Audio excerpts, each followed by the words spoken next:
Stay tuned for the next edition of Zoom Landlord Tenant Talk Radio. The opening topic will be A Landlord's Nightmare, a true story.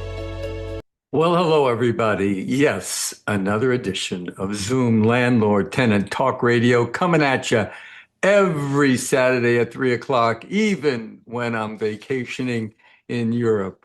I still do the show. Okay, if you were listening to this show live, the name of the song was Goldfinger, was performed by Shirley Bassey in the James Bond movie, also entitled Goldfinger. This movie was released in 1964. Now, many of the Bond movies were shot in Monaco at the famous Casino de Monte Carlo. And this was one of the many locations that I was visiting while I was cruising around Europe. I've always been a big James Bond fan and found it actually fascinating to be in that same casino. Okay, let's talk about the format of the show. We start with an opening topic, and then I will open it up to questions and answers for those people that are in the Zoom meeting. If you do want to ask me a question, please electronically raise your hand. And I always call in the order upon which you did raise your hand. If you're watching this on YouTube, please hit that like button and subscribe to my channel because it really does help. Also, if you've got questions, just put them in the comments and I'll be happy to answer it. So let's start with the opening topic, and that is A Landlord's Nightmare, a true story. Now, this was actually an article that was published in an online journal, which I read all the time, called CityWatch LA, and it was written by Eliot Cohen. And he describes the situation of a landlord by the name of Ravio. He was a legal immigrant to the United States and who was seeking the American dream. So I'm actually going to play this for you, and you can hear this story. Let's do this. And here comes the story. Ravio never imagined that the American dream of property ownership would become his worst and continuing nightmare. An immigrant who worked his way through the University of California system with a double major, married his school sweetheart, and built a portfolio of 68 rental units, he embodied the success story that California once promised. Today, he can't wait to leave California. A prime example of the gauntlet landlord's face began with a phone call from a real estate broker friend. There was a house in the valley, a distressed sale from an owner drowning in unpaid rent and mounting expenses. Ravio found out that the owner had been bleeding money for months, $80,000 in back rent, plus property taxes, mortgage payments, insurance, and constant repair requests from tenants who had stopped paying during the COVID moratorium. The guy just wanted out, Ravio recalls. He was trapped and could not evict the occupants because of the moratorium, but he still had to pay all the carrying costs while getting nothing in return. When Ravio first saw the property, the situation was immediately clear. The primary tenant and his extended family occupied the main house, but the recreation room in the back had been illegally turned into a dwelling and sublet to another family. Even the pergola in the backyard was rented out illegally. The driveway told the true story. Mercedes, Lexuses, and BMWs, luxury cars that indicated the tenants could easily afford rent, but were choosing not to pay. People took advantage of the city's messaging, Ravio explains. The housing department website literally told people not to worry about paying rent, that landlords couldn't evict them, and offered free legal counsel to fight any eviction attempts. Even after purchasing the house, Ravio couldn't immediately reclaim his property. The COVID moratorium made eviction nearly impossible, forcing him to wait months before filing based on the illegal subletting of the recreation room. This space had a certificate of occupancy for recreation, not as a dwelling unit. The legal process exposed the system's dysfunction. When Ravio's attorney submitted the paperwork, the tenants ignored the court documents. Despite their non-cooperation, the judge initially ruled against Ravio, citing insufficient evidence. It wasn't until his attorney filed a motion challenging the ruling that the court ultimately approved the eviction.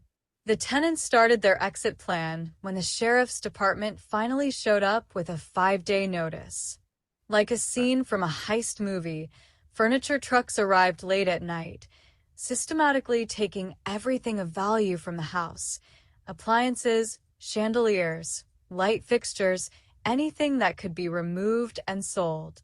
They literally stole everything, and all that was left was an empty shell.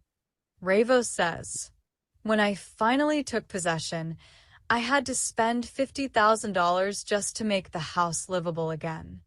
The financial toll was immense: $35,000 in unpaid rent, $15,000 in legal fees, and tens of thousands more in rehabilitation costs. So, the total amount of money lost on this property by two owners adds up to around $180,000 plus in lost rent, legal fees, and repairs, not including property taxes and upkeep." Collection agencies laughed when he inquired about recovering the money. "They told me California is heaven for thieves, and I'd just be throwing good money after bad." Undeterred, Ravio renovated the house and put it back on the rental market.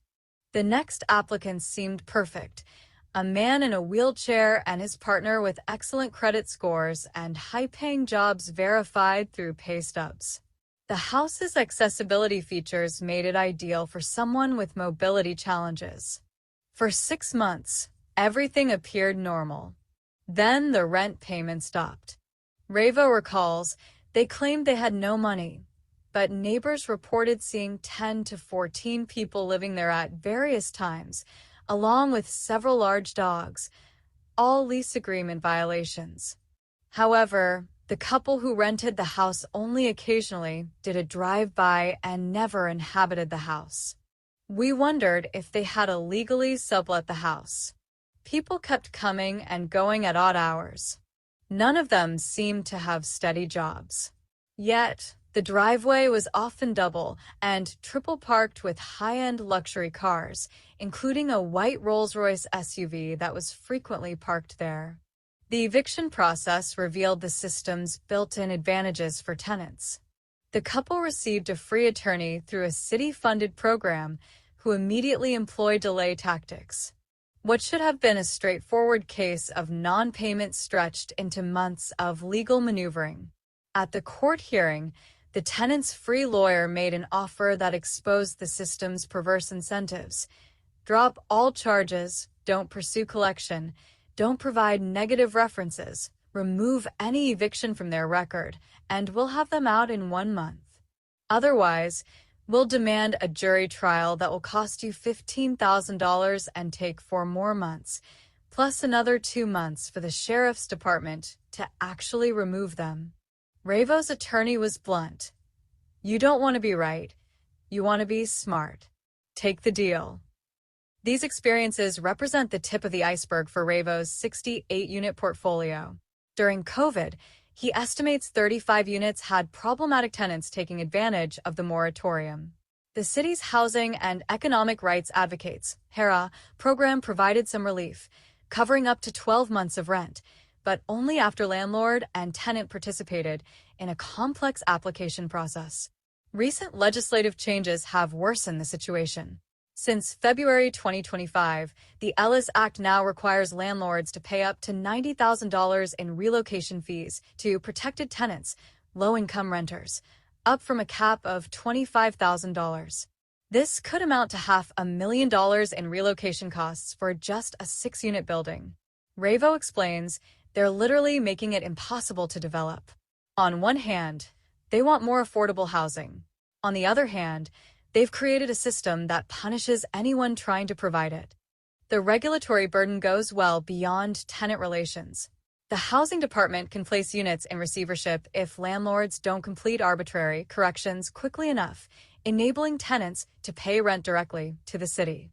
Ravo explains how inspectors issue conflicting requirements and fines for issues outside the landlord's control, such as when tenants remove smoke detectors after installation.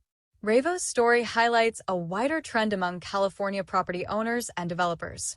Several of his close friends have already left the state. The combination of strict tenant laws, high taxes, regulatory overreach, and declining public safety has made the decision clear. The costs are greater than the benefits. I immigrated here, went to the University of California, built a business, started a family, Ravo reflects. But we're seriously considering leaving unless things drastically change.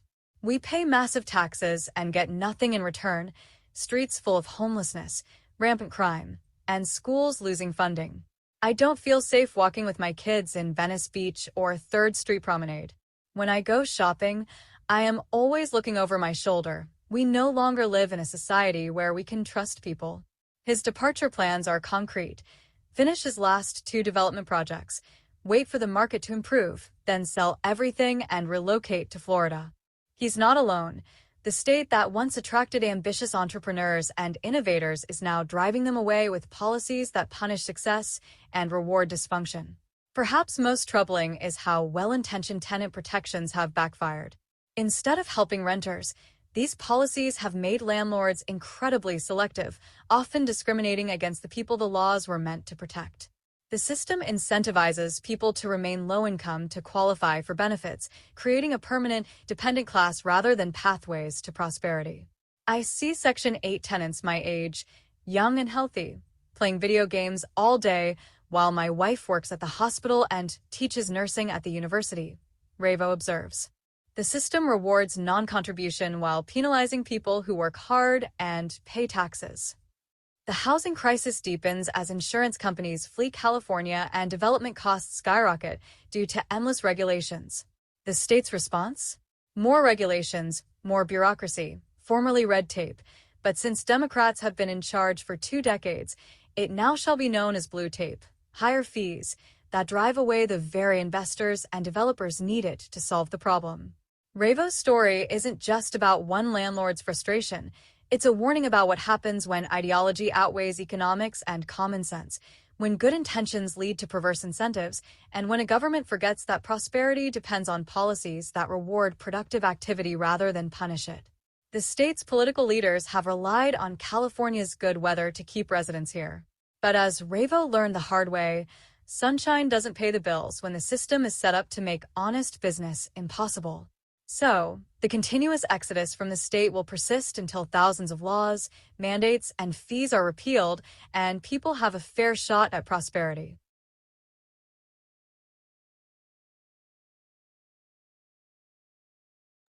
Well, I hope you enjoyed that article written by Eliot Cohen in the CityWatch LA.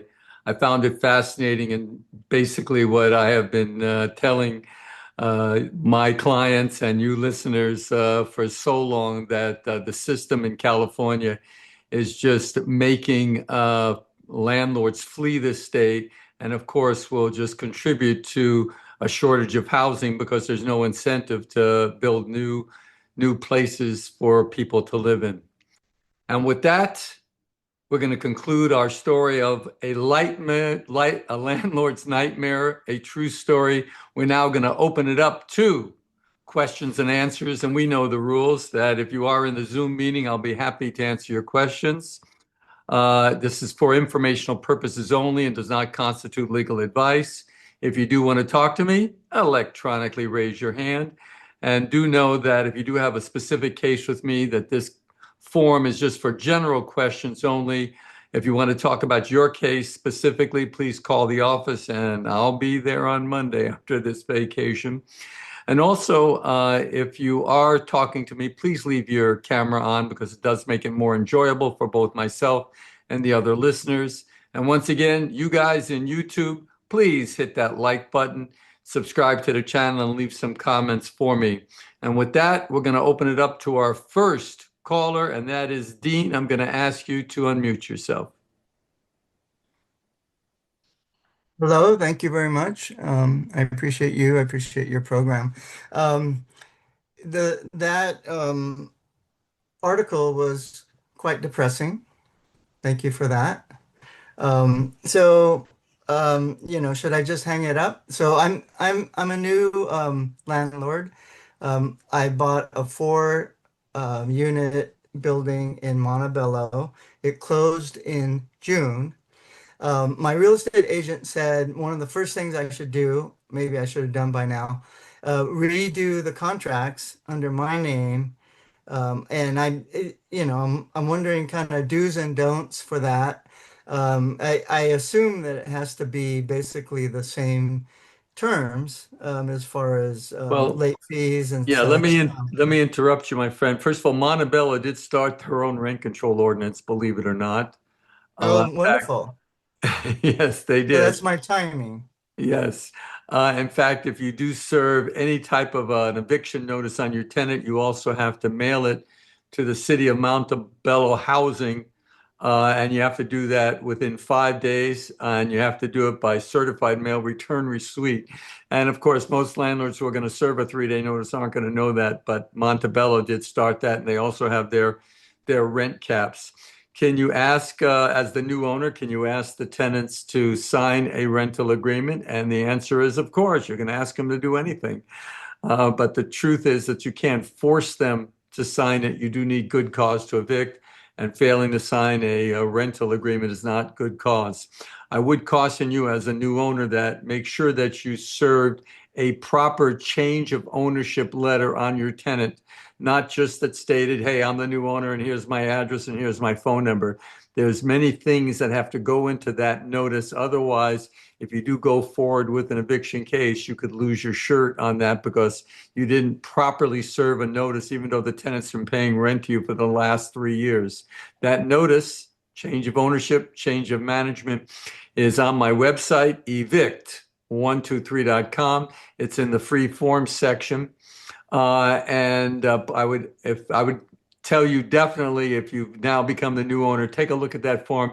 Make sure the notice that you might have served on your tenant covers each one of the elements that's contained in that form. Otherwise, your notice of ownership is defective. As to whether you've made a good deal and should be running out of the state, well, dealing with real property, obviously, when you buy real property, you have to evaluate what the expenses are and what the income is and what your cash on cash is going to net you. And if it made sense to buy it, then I think you're okay. Obviously, when tenants move, obviously you have to raise the rent to market level and to somewhat stay ahead of these laws that kind of keep our income on a very minute level. Okay, well, I appreciate that for sure. Yeah, I mean, it's been a dream of mine, and I'm feeling positive about it. But when I watch an article like that, it kind of, kind of depressing. I hear you. Anyway, But thank you for the information. thank you. And now we're going to call on an ex-famous labor attorney by the name of Dale Alberstone. How the hell are you, Dale? Dale, you have to unmute yourself. Your mic is not working because we can't hear you. How's that? Is that better? Much better, sir. Okay, well, I don't even now I lost your picture. Can you still hear me? I can hear you and I can see you. Okay, I can't see you, but I was There's not started off much to look at, to Dennis. be frank with you. It's funny. Dennis, I have two questions. One deals with security deposits and how to get a second security deposit because it's not at the beginning of the tenancy. But more important to me, is on the market value, the threshold economic market value. If the landlord's monthly rent is less than the threshold in the city of Los Angeles, I think one of the things you've recommended in the past is that or you've said you have to wait sometimes if they don't pay the whole rent the first month, you're going to wait to the second month to get it past that threshold. Am I on target on that? Yeah, let's First of pretend for one bedroom, the threshold in the city of Los Angeles and also in unincorporated areas of LA County is $2,081. So if your rent is 2,000 and they don't pay you the rent for the month of August, you're not able, though I think this is terribly unconstitutional, you're not able to serve a 3-day notice until you would wait to the following month, September, when now $4,000 would be owed. The trick Okay. for landlords is don't take partial payments, because if you keep taking partial payments, you'll never get to the threshold.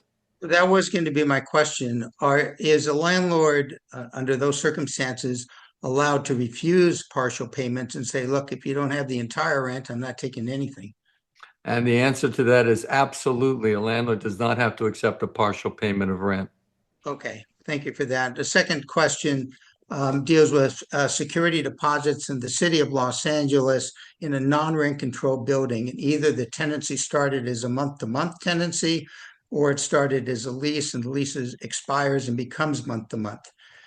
As I understand the definition of security as defined in the, as you know, 1950.5, it's a fee, let's assume it's a fee that is imposed at the beginning of the tenancy, so that you take a 1 month security deposit at the beginning of the tenancy. Maybe later on, what's the month to month, you give them a 30-day notice because you want another fee, or at the end of the lease and it becomes month to month, you give them a 30-day notice and want to take an extra amount.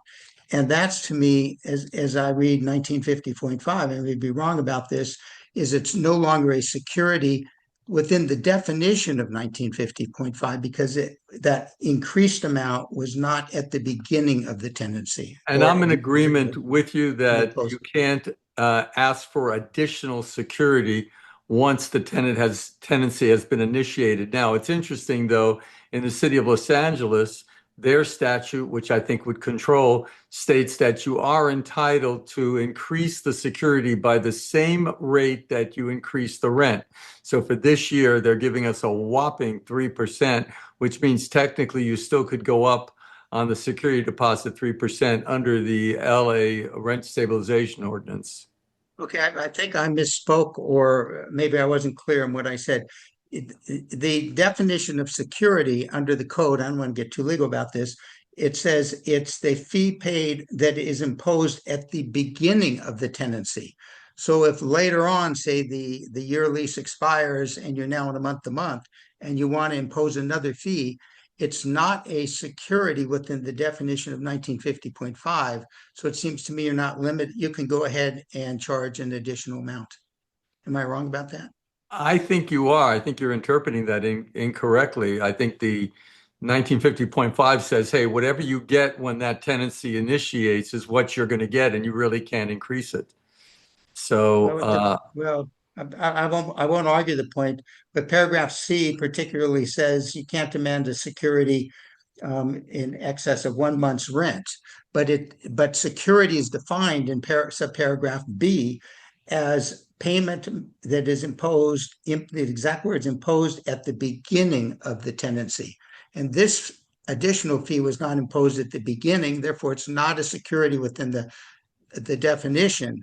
so then what is this fee for then? And you're certain. Oh, it could be. It could be for the.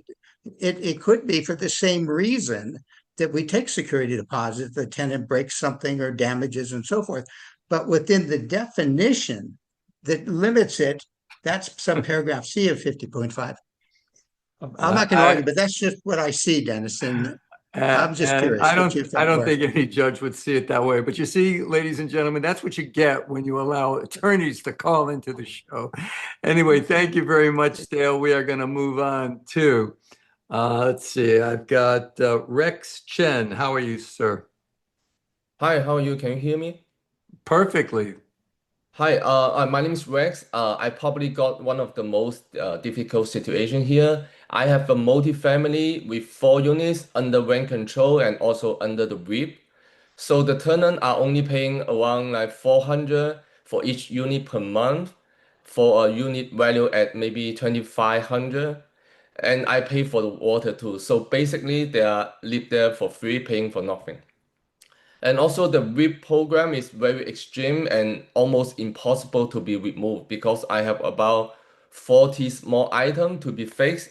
And even I fix it, they will still break it or make a new comparing to the city, so it's never gonna remove Yeah, from. let me slow you down because the audience probably doesn't understand what REAP is. Sure. So REAP is, I believe it stands for the Rent Escrow Assistance Program, and what that is Account that holder. yeah, what that is that a landlord is served with a notice to comply that certain things are wrong with the premises, and the landlord doesn't take care of that. They'll get further notices, and again, the landlord just ignores everything. Finally, they'll set it up for a hearing in front of the city council or their board. And if in fact the landlord again refuses, then your property is then put into REAP. If your property is put into REAP, the rent does not go to the landlord. It flows to the REAP board, and usually it's 50%. That's all the tenants have to pay. 50% of what the actual rent was. And that money goes into that fund so that the landlord can then take that money and show proof that he's taking that money now to fix up the units. But you do get many tenants who want to continue to be in REAP because their rent is only 50%, and therefore they will continually break things. But I think if you get yourself the proper contractors who'll go in there and you show evidence of what the tenant's doing, then that's a different story. So you can get out of REAP, but you're going to have to show a really good faith intent to take care of all those items that they've been asked you to do. Yes, yes, you're right. But it's very difficult because they can break new things and report to the housing department. So even I have one single violation, it cannot remove from WIP. Right, but once they have what got you into REAP is those items that are on the list. Once those items are cleared off the list, even if they damage more things, and by the way, if they're damaging things, I bring forth a lawsuit against these tenants, an affirmative lawsuit for the damage that they cause, and that might start slowing them down if you're suing them. You can even sue them in small claims court up to $12,500. But again, you've got to get those items that are on the list. You've got to get them taken care of. I would photograph that so that the inspector will see clearly that those items were taken care of. And then, of course, if they get broken again, then at least you have photographic proof. And again, I would also bring forth a lawsuit against these tenants if you can prove categorically that they are damaging the unit. But when you say it's impossible to get it out of REAP, the alternative is you'll never get any money ever. So you might think it's impossible, but whatever you have to do to get it out, and quite frankly, and with all due respect, you kind of let things slide because you weren't in REAP, and they did give you many, many warnings before you finally had that last hearing where your property was put into REAP. So this is somewhat the responsibility of the landlord, but I would get yourself a contractor who can go in there and make these changes, take photographic proof of this, and immediately supply that proof to your inspector. And with that, we're going to move on. Thank you very much, Rex. Good luck to you. Margaret O'Brien, how are you? Fine, thank you. Very depressing, this movie you showed. I mean, I can't believe it. But I had been thinking about that. Is there a place where where landlords could send pictures of damaged units to city council, city members, so they know what we are dealing with? Right. Well, they only talk about landlord harassment. I've Yes. lobbied that there should be something called tenant harassment, and they just expect you to file lawsuits. They don't care anything about you and your problems. Their only concern is to take care of tenants and provide more and more protections when in fact no protections is required. Terrible, terrible. And I know you have mentioned it before. How much does a landlord have to pay to get a tenant out who is in an unpermitted unit? Okay, well, on that, and I can go to my chart here real quick. Let's see here. If you're in an unpermitted unit, then, and I have to make this a The little one bigger. bedroom. It all depends on how long they've lived there. Uh-huh. and whether they have children or they're handicapped or they're low income. The lowest amount would be $10,850. The highest amount would be $26,550. If you have a unit in the city of Los Angeles or unincorporated areas of LA County that is not legal, don't rent it out, period, unless you're going to rent it to your cousin or your brother or somebody who you trust, because these people can get in and they look for these illegal units, where you're renting on Craigslist and it says rear guest house.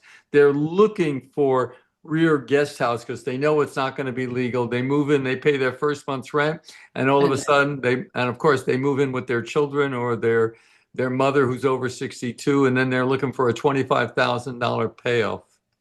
Yeah, it's not for me, thank God. But a friend of mine just bought a building with one unit that's unpermitted, and I told her, forget it. It's not worth it. So anyhow, thank you very much.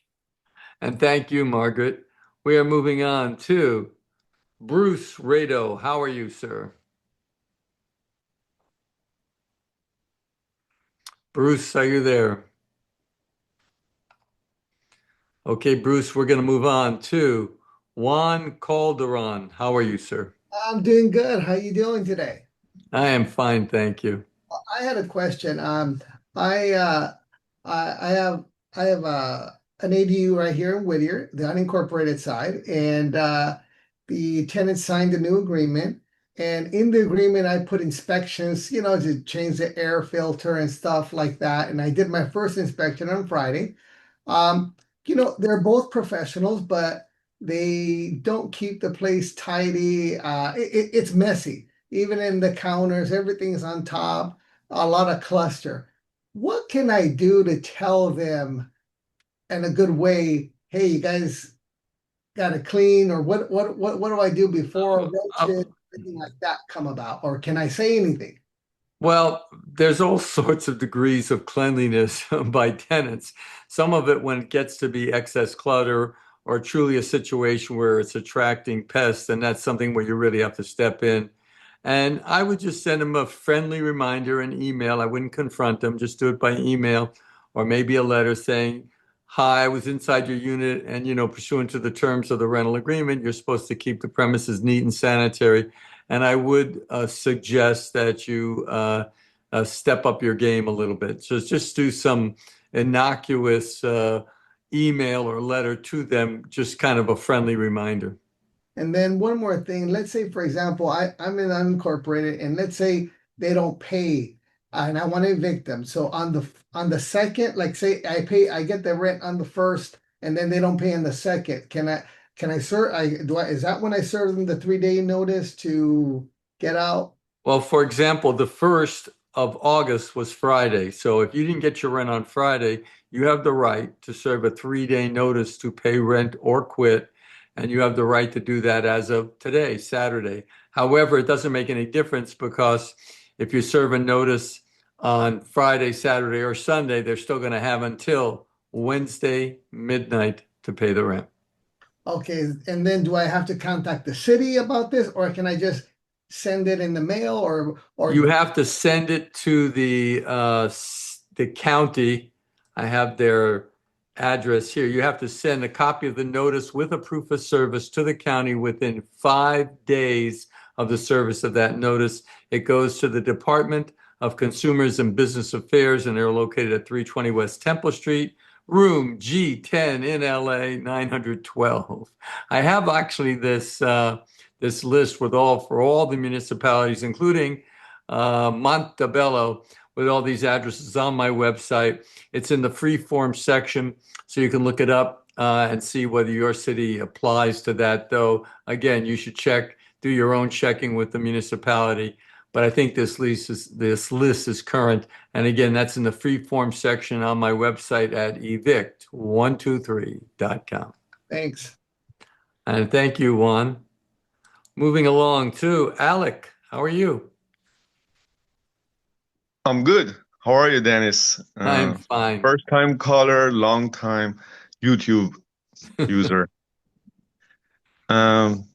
quick question. I'm about to purchase a property in the city of Burbank, and two of the tenants, I'm gonna inherit the tenants. So two of the tenants, which are Section 8 tenants, don't have a lease. They've been there for over 25 years, and the property manager told me that either the leases are missing or never had a lease.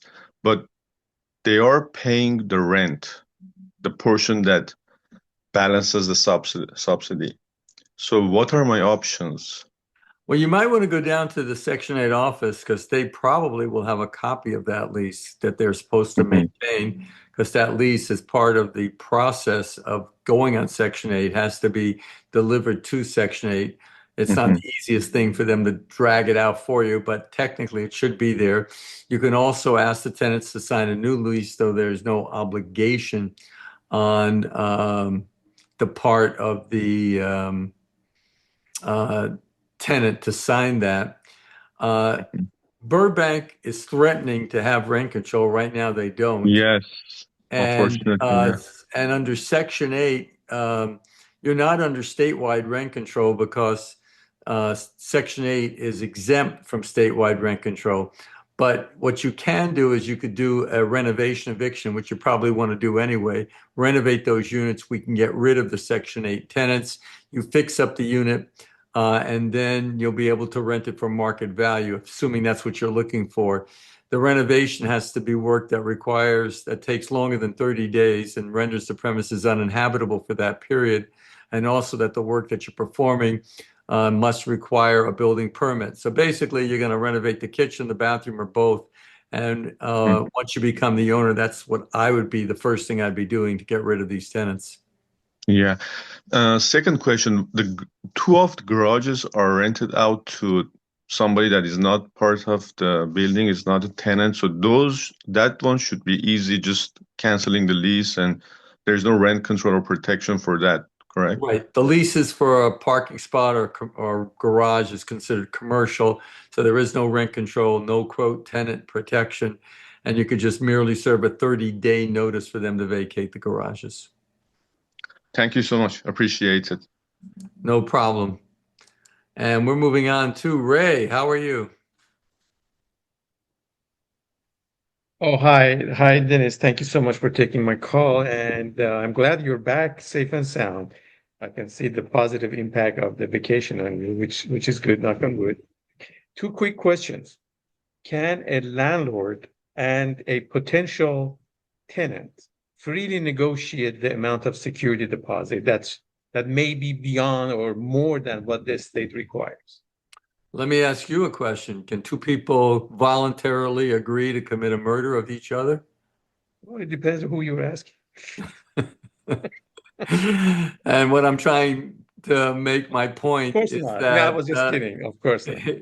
it's the law is above us all. So whatever the law states, so you can get a security deposit equal to 2 months, but only if you have a total of two separate properties with a total of 4 units. So if you've got two 4-unit buildings, I've always suggested that put one in an LLC, and this way you'd be in compliance. Thank you. The second question is, after the initial walkthrough, when the tenant moves out, but before the 21 days deadline that we have to finalize the security deposit, if I discover something that is apparently there's a damage that wasn't discovered during the initial walkthrough, can I still use that as or claim it against the tenant? The pre-move out inspection, which landlords are required to do when either party has served the other party with a proper termination notice, that's just the damage that you see at that moment in time. When they move the piano and the wall gets broken or, torn apart, then again, that would be something that even though it wasn't in the initial pre-move out inspection report, you can certainly add that on once the tenant does vacate the unit. Maybe I misspoke. I'm sorry. The initial walkthrough was after or the day that they moved out. There was the property Right. was Again, vacant. you have 21 days to discover all the damage that they've done. And we do know now that you have to take pictures, the before and after pictures. So once they move out, you have to take pictures and you'll show them what that damage was, even though there's no requirement, by the way, to do an inspection after the tenant moves out. It's before. But in any event, if you discover other damages after that inspection with the tenant, regardless of when it happened, then you have the right to deduct it. But remember, you have to take pictures of once they immediately moved out, and also you need to take pictures once the unit is restored. Anyway, thank you very much, Ray. Moving on to Nancy P. How are you? Nancy, I'm going to ask you to unmute yourself. Okay, Nancy. Oh, there you go. Can you hear me? I can now. Okay, sorry. Your office told me you're going to come back on September. Sorry about that. Oh no! I thought you still on vacation. I think you misheard that because 2 weeks for me was way too much time. So I was ready to come back. And by the way, I flew last night to do this show. I don't know, 18 hours, 11 hours from Rome to Denver, and then a layover, and then Denver. I didn't get home until midnight. So. Oh, I'm sorry. Yes, but the show must go on. You know that. I sent you the email already, but I don't think you read it yet. It's regarding one of my tenants. I served the notice on July 15, and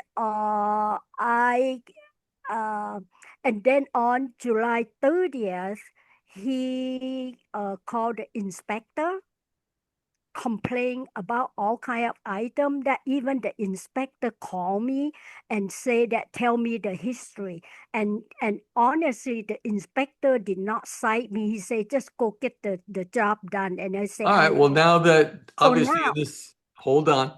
In this situation, if the tenant never informed you and just called the health department, I would immediately take care of those things. But the fact that you served that notice back on July 15th, that's a good notice, and you should immediately proceed forward with the eviction. Just take care of the things now that you've been told what they are, and you're not a psychic landlord, but now that you've been told what they are, just take care of them, but you can proceed on the initial notice that you served back on the 15th. But see, this is what happened. He called me yesterday and he said he'd be able to pay the rent. The charity is going to pay $1,500 and he's going to pay the rest of it. And then the July rent will taken care of. He told me. So right, but right now, but ma'am, right now, August rent is due, and you can certainly take whatever you want, but the law does not require you to take the rent for some charitable organization and or from your tenant once that notice expires. So if you're interested in getting rid of this tenant, then you should start the eviction. If you want to give him more time, then sure, take whatever he gives you, and you can always serve a new 3-day notice. Can I serve it on August 4th? Yes, ma'am. As I said in this telecast, you can always serve the notice the day after it's due. I even said that you could serve it today, Saturday. We're going to move on. Thank you very much to Harold Rhodes. What do you got for me today? Something new. All right, Dennis. All right, here we go. Okay, so my tenant, the last couple months, the rent was raised. He disagreed and said, you know, I don't have to pay this because I'm not under this. And I told him, yes, you are.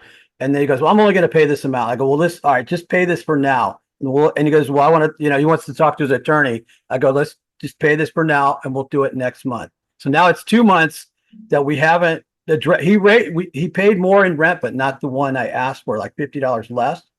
And I've just been delaying it for the second month. And is that anything I'm doing bad? Because my plan was to have the showdown. No, you have to pay this, and then take him to small claims court. Am I setting a precedent where he can say, no, I've just been paying you this rent, even though my notice says the higher rent? No, once you serve the notice, you've established the higher rent. You are certainly allowed to take a partial payment, which is what you're doing. So yeah. Again, you can start with an eviction or you can sue him in small claims court. All right, that's what I needed to know, is I can keep this going, and then when I'm ready to press the button. Dennis, you rock, man. All the wisdom and knowledge, you rock, bro. Did you see my show from the boat? There was one show I didn't see because it didn't happen. Yes, I did. I did see that. That was Yeah. great, man. Yeah, I took the show on the road. All right, anyway, thank you very much. And we are talking to Jay Moya. I'm going to ask you to unmute yourself. Hey, good afternoon, Dennis. This is the first time that I joined the Zoom meeting, and I'm really grateful for all the good information that you're gifting us with. I have a current situation now in Los Angeles. It is under rent control. I have a tenant that has been there for 16 years. Um, he decided to leave because he was having issues with his roommate that is not on the contract. Um, my tenant left yesterday. He picked up all his things. His roommate is still there. Let me ask, have you ever accepted rent from the roommate? No, I haven't. And the roommate was not authorized under that rental agreement, was he?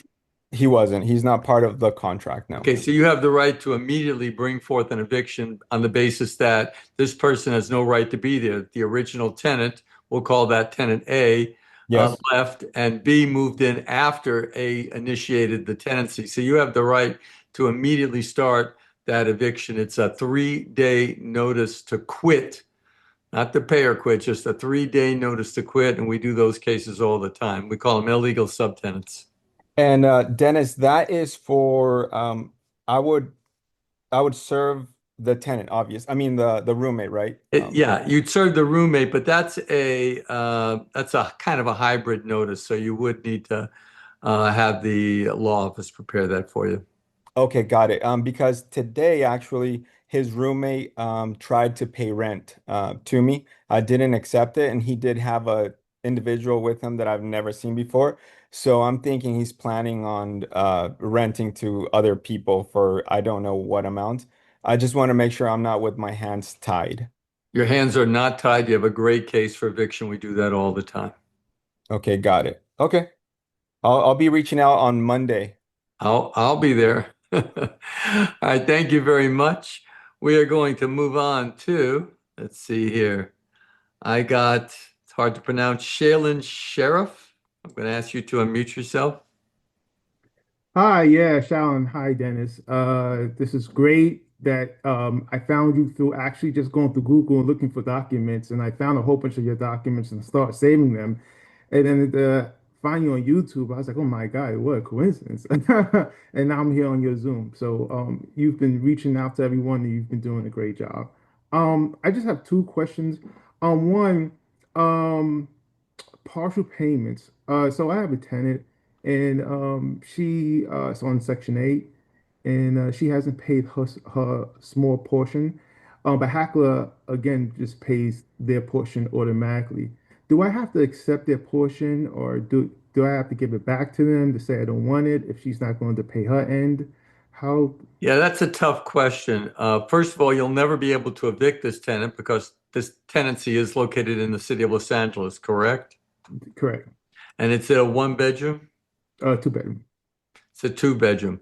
So I believe it's around $2,500 is quote that threshold. So you can't serve a 3-day notice unless the rent exceeds more than $2,500. So the problem is that if the and how much is the rent per month, for example? It's around 1,700. 1,700, and the tenant's only paying 89.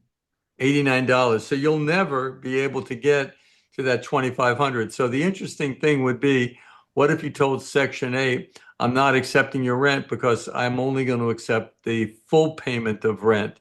I haven't done a case like that, but that would be something that you could take a chance on by not accepting the Section 8 rent and making the demand for the tenant to pay the full amount. Again, but it might be problematic. Another way to handle that would be to serve on the tenant a notice to perform or quit, assuming your rental agreement provides for a late charge. So since the tenant's not paying their rent timely, we could serve them with a notice to perform or quit to pay the late charges. And if they don't pay the late charges, now we can bring forth that case, even though, quote, it's below the threshold, because that only deals with rent. It doesn't deal with late charges. All right. Thank you. Thank you. So late charges. And my second question is, I wrote it down here. Oh, can I ask them to sign a new lease agreement? Um, because I just You can recently. ask, you can certainly ask them to do that, but there's no obligation on the part of the tenant. And now I got a question for you, young sir. And that is, I see a diploma there. Where is that from? What school? Oh, oh, that is from the University of Buffalo in New York. Um, Very for good.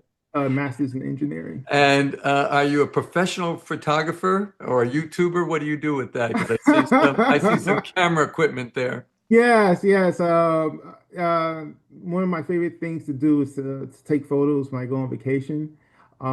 Before it was like wildlife and everything, especially coming from New York. I live in California now, but it has great skyscrapers and just great vegetation or whatever. But now these days I just take pictures of my wife. So Sounds good. You know, I noticed like on my last vacation, I mean, years ago when you'd go on vacation, you'd always see people with a camera, you know, tied around their neck and they'd be shooting this and shooting that. And like this vacation, I maybe saw two cameras for all the places I went to. Everybody's, of course, only using their smartphones, which probably is just as good as getting yourself a high definition camera. Yeah, I'm still old school. My Canon M50 does me well. So, but my wife, she asked me to take pictures with her phone, and she says, "Oh, let's do a selfie."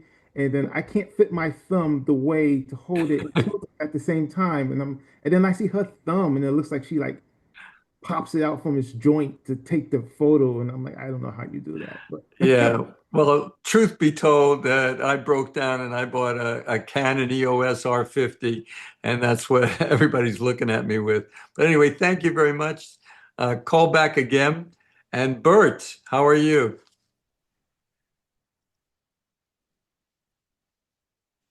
Mr. Bert, can you unmute yourself? Hi, Okay, Dennis. Can you hear me now? now I can. Sorry about that. So I got two questions for you. The property is in Los Angeles under RSO, and I have a tenant, and her daughter says she has a power of attorney for her mother, the tenant, which she was willing to share. I've asked for a copy of the power of attorney for What, multiple excuse me, why times. do you need a copy of the power of attorney? For what reason? Um, can I still communicate with the tenant directly, Power or of do attorney I need has to? nothing to do with communications. It just means that they can sign legal contracts for that person who granted them the power of attorney. You can certainly call the your tenant. It's America. You can talk to anybody you like. Oh, okay, interesting.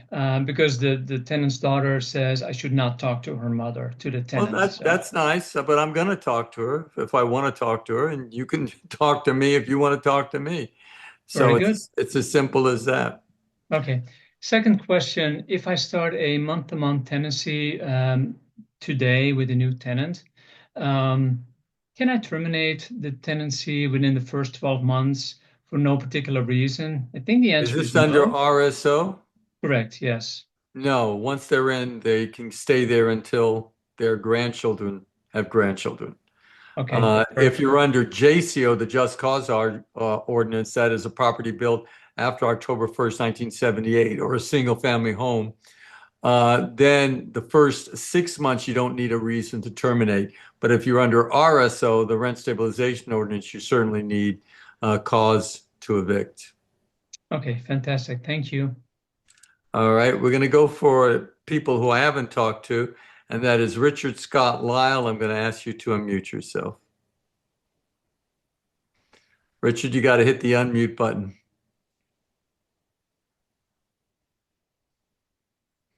I love you, Richard. I'm going to go back to, oh, there you Can go. you hear me? Now I can. Okay. I haven't had a vacancy in like any of my California properties for like about 4 years. And now I've got one coming up, and I'm going to put into my lease agreement some things that I've never done before in California, but it's pretty common in where I'm now living. One is a mold prevention agreement in which we agree that both the landlord and the tenant must cooperate to stop mold. And the tenant has to keep everything clean, keep the shower curtain inside the tub, and it specifies different types of chemicals that can be used to clean surfaces. And then if the tenant fails to do that, it's a violation of the lease. And they also have to give notice. Now, the remedies for a breach of this, if it's by the tenant, it is termination of tenancy. If the landlord breaches, the tenant's remedy is to move out and not pay rent. And then there's a waiver by the tenant. Yeah, let me stop you here. That's not going to be considered. That's going to be considered a trivial breach if there's mold or mildew, which is what you're talking about. That the tenant doesn't, keep the bathroom ventilated and doesn't clean up. That's not going to be grounds for an eviction under any circumstances, notwithstanding that you have a term in your rental agreement. The fact that the term is in the rental agreement, that doesn't mean that you can evict. It would have to be a substantial breach of that rental agreement, and no judge is going to do that. I mean, I have like a mold addendum on my website, which is just telling them that this is what you need to do in order to prevent mold from coming in. Obviously, report to the landlord immediately if there's any leakage, and also you need to make sure that the premises are well ventilated by leaving a window open and not just taking a steam shower for about 12 hours. But again, it's not going to be sufficient grounds to do an eviction on that. I'm mostly interested in not getting involved in a civil lawsuit that may or may not be covered by insurance. And I want right. to And that. then I agree with you on that basis. And therefore, my mold addendum is probably the best in terms of trying to prevent a lawsuit, or at least giving the landlord a pretty good defense to that. Yeah. Another thing I put in is that there's specifically a right to take photographs inside the unit anytime there's an inspection or any work being done. And I like that. So somebody just asked what's the in the chat rooms, they just asked what's the rate that they can increase the rent for a single family home. In LA County, in all of California, if it's a single family home, there are no rent limitations. You can raise the rent to whatever you like. However, because of the state of emergency, I wouldn't go above 10% until the end of October. Let's move on to Vanetta Barton. How are you? Hi, can you hear me? I can. Okay, so thank you for reminding me that it goes on till October. I thought it was July 31st. No, our moronic governor. Did I say that? Oh, yes, I really meant that. Our moronic governor extended this ridiculous state of emergency till the end of October. Okay. Okay, so we filed a 3-day notice for no payment with your firm, and our tenant chose to contest the legal action. So we have a trial date for the 19th. And I was just wondering if you could kind of walk me through it and tell me like what strategies we should use to like. Well, that would really successful. require a call to the office because I really need to review the tenant's answer. I really need to review the lawsuit. And as our rules are for the show, we can ask general questions, but not specific.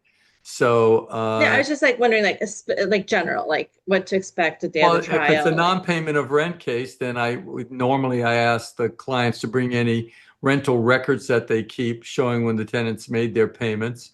Also, if they've done any repairs to the unit, any bills or canceled checks to evidence those repairs to the unit. If you have any pictures of how the unit looked when they were leased it originally, I bring those with you. Also have with you the persons who normally collect the rent and who normally deals with the tenants. So that's general rules on what you need. Also, If your property is subject, for example, to the rent stabilization ordinance, I would tell you to bring your registration certificate with you. But these are the basics, but you really want to go into the specifics of the tenant's answer to find out. So, and if you call us, we're happy to go over that with you. Moving along now to Al Del Mastro. I'm going to ask you to unmute yourself. Hi, my name's Al Del Mastro. I've been getting my butt kicked by my tenants lately, but one particular issue that I have is I have a tenant that believes they have an electrical problem. My property was built in '53. What happens is they're running their hair dryer and they're overloading the particular circuit. I've had a contractor, electrical contractor in there twice. I had an electrician in there today, and they had also had an electrician. I've agreed to update the boxes and to run a circuit into their bathroom, but they're telling me that they're having some strange, power surge that breaks their breaker. Nobody can recreate it. Not their electrician that they brought in, not my contractors that I brought in there. Nobody can recreate this issue. Well, if you upgrade the electrical panel, that might easily solve the problem. The issue is that, you know, when these buildings were built in the 50s, the amount of devices that people used in the 50s has certainly changed as what we have now, from, again, the hairdryer, which is terrible, from the microwave ovens to all the computers and everything else that people are running into their unit. So, but I would definitely, you know, if you're getting these constant problems where these breaker switches are turning off the power, I would definitely go for upgrading that panel. It's unfortunate, but you know, they got rid of buggy whips because people got cars. Yeah, you know. So I agree to doing it. I just don't know if it's part of their imagination, because they're telling me even when things aren't running, it's breaking, and nobody else can well, go over again, that. change the panel, and if your electrician can't find any issue and they can't, then I think it's something just in their mind. Anyway, thank you very much. And we have reached the end of the hour for Zoom Landlord Tenant Talk Radio. I want to appreciate everybody participating today. Again, if you are watching on YouTube, if you could please hit that like button and subscribe to the channel. Also, I get questions sometimes is how do I join the Zoom meeting if I don't want to watch it on YouTube so I can ask you questions? And that's pretty simple. Just go to the website evict123.com. You'll see a long white button at the top, and that gives you the credentials to join the Zoom meeting. And with that, everybody, have a great weekend. I think I'm going to go to sleep right now. So take care, everybody.